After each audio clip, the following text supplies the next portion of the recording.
Assalamu alaikum wa rahmatullah wa barakatuh. Je tiens avant tout à m'excuser pour ce retard. C'est vraiment difficile de faire tout ce que j'aimerais faire, mais voilà, j'essaye de faire au mieux pour que tout le monde soit satisfait du mieux possible. Vous avez peut-être réussi à écrire plusieurs fois l'alphabet arabe et à le mémoriser, ce que je vous souhaite en tout cas. Et aujourd'hui, nous allons aborder 3 lettres qui se ressemblent beaucoup, le B, le T et le C. Donc pour le C, donc vous mettez votre langue entre vos dents pour le prononcer. Donc C. Ces 3 lettres ont la même base. Pour le B, il y a un point sous cette base. Pour le T, il y a 2 points au-dessus de cette base. Et pour le C, il y a 3 points au-dessus de cette base. C'est donc pour ça qu'on va les étudier ensemble pour que la mémorisation de l'alphabet soit plus simple. Et on fera de la même manière pour des lettres qui se ressemblent. Donc on va commencer par la lettre B et nous allons appliquer à cette lettre toutes les règles de lecture que nous avions vues précédemment. Je vous ferai un petit court résumé de toutes ces règles.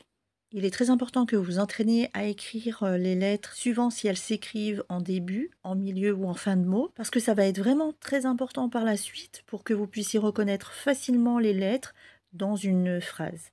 Donc vous prenez une feuille, vous mettez plusieurs fois le B par exemple en début de mot, en milieu de mot, en fin de mot, le B avec la kasra, le B avec la damma, etc., etc. Et vous allez voir que si vous le faites régulièrement, votre lecture va être beaucoup plus simple.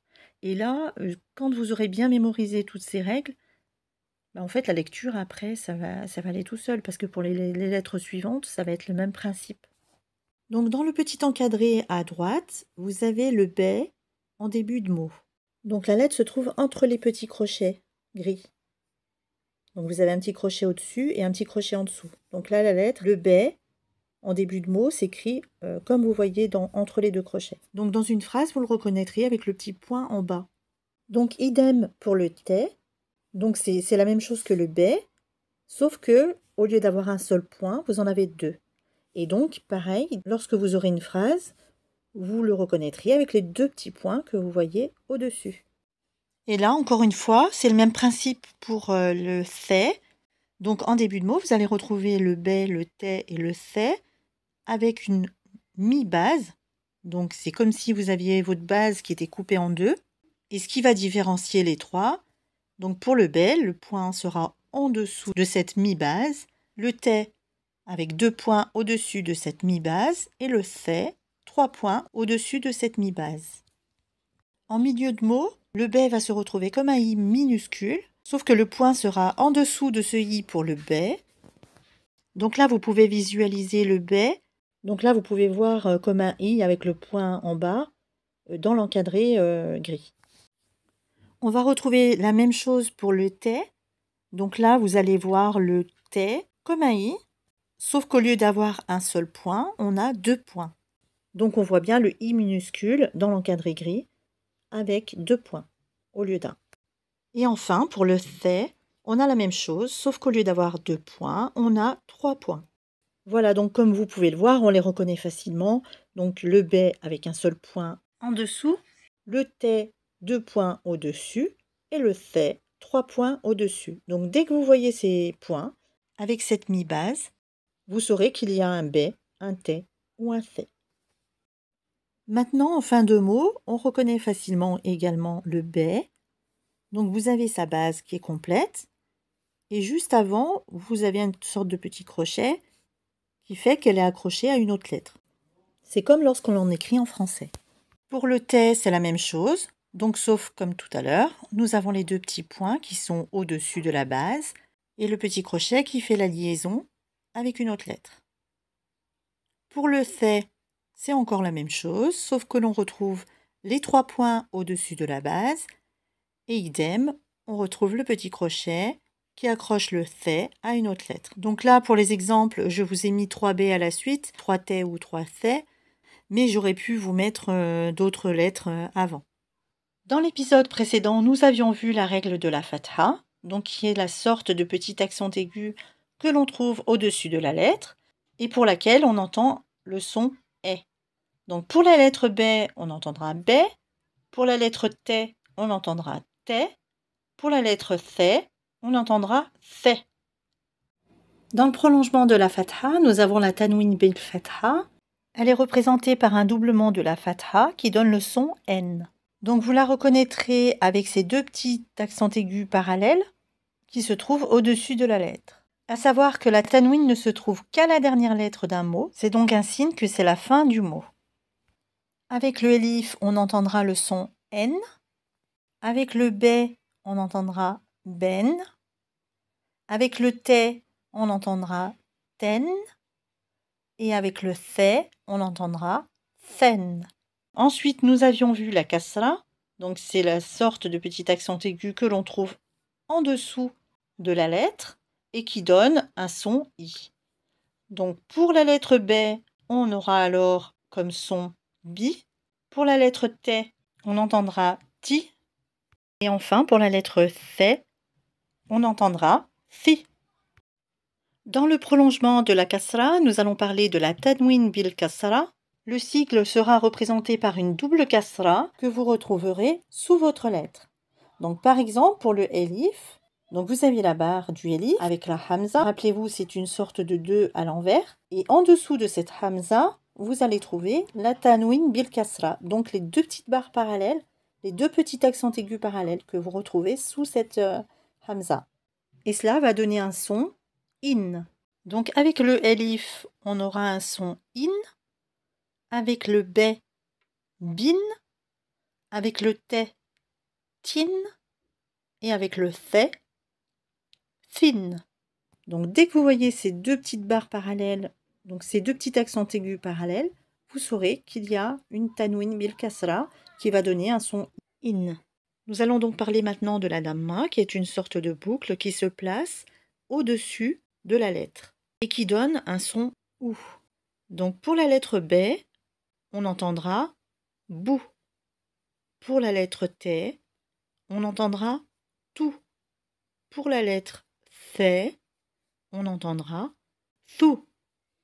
Afin de prolonger le son ou, on utilisera la med bil waw qui a pour but d'allonger le son ou. C'est un waw qu'on utilise avec la damma qui le précède.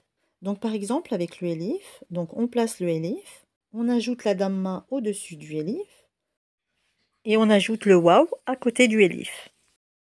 Et à noter qu'on peut observer le elif qui s'écrit en début de mot, donc il est isolé, il ne s'accroche à aucune lettre puisqu'il est en début de mot, et on met donc le waw à côté de lui, à sa gauche, qui va donc prolonger le son ou. Et donc avec le elif, on entend ou. Avec le b, on va entendre bou. Avec le t, on entendra tout. Avec le th, on entendra thou. Donc dans ces exemples, vous voyez bien le b, le t, le th en début de mot. Donc on peut reconnaître la mi-base avec le point en dessous pour le b, avec 2 points au-dessus pour le t et avec 3 points au-dessus pour le th. Et nous voyons donc le waw qui s'accroche à cette mi-base.